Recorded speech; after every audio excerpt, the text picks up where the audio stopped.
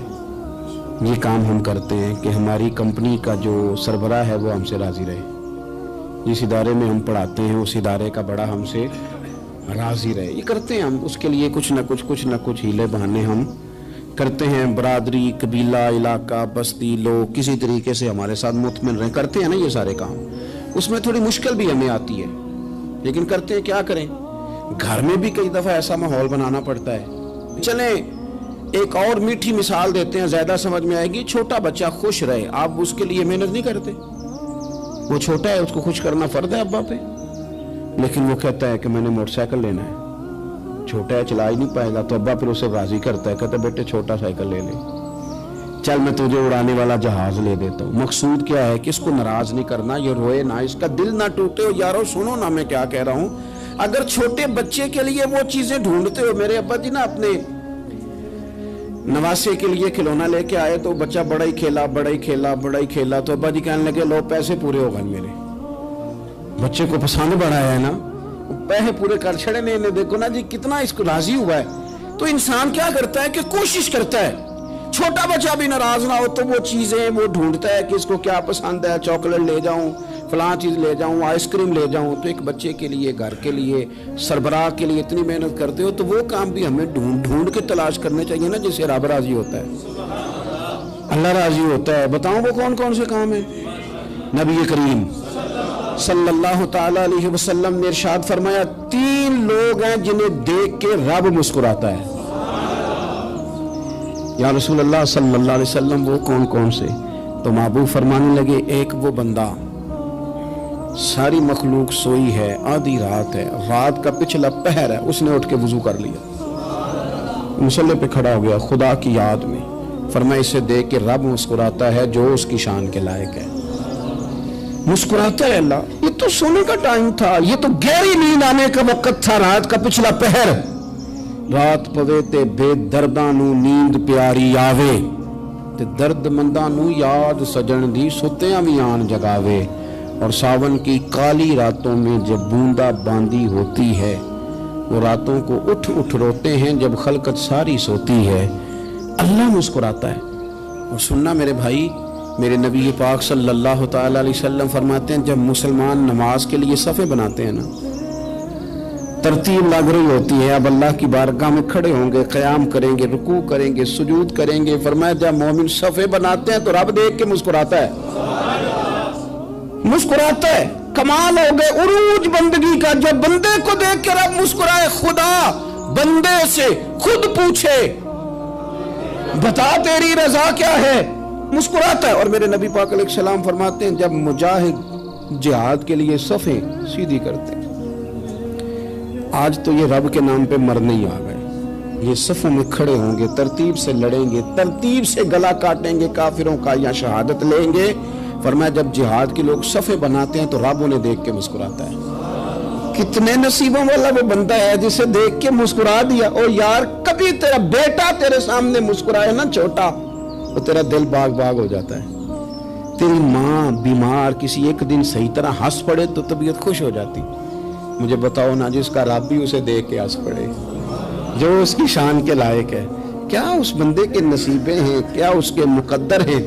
آپ اس مقام پر اپنے آپ کو لائیں۔ اب دیکھیں نا یہ حدیث آپ نے سن لی، اب ہم نے نا اس طرح صفیں نہیں بنانے جس طرح ساری دنیا، آپ ذرا صفیں بھی شوق سے بنائیں گے، آپ ذرا تھوڑا سا شوق پیدا کریں گے، بھئی یہ تو میں وہ کام کرنے لگا ہوں جسے دیکھ کے رب مسکراتا ہے۔ نبی پاک صلی اللہ علیہ وسلم نے فرمایا جب کوئی بندہ توبہ کرتا ہے نا، ہم توبہ کا رٹا لگاتے ہیں، یا اللہ میری توبہ یا اللہ۔ اور توبہ کا تو مطلب یہ ہے کہ پچھلے گناہوں سے پکی توبہ، آج کے بعد یہ غلطی نہ کرنے کا پکا وعدہ،